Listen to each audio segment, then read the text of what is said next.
Alright guys, just a little welding update. Finally got these crane legs tacked together. The problem is they're so freaking heavy that they are really hard to move around.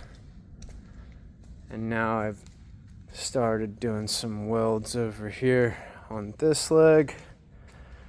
And I cannot wait to get this thing put together.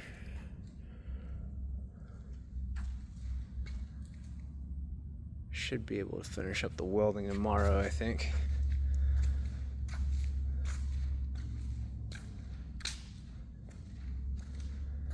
And then next,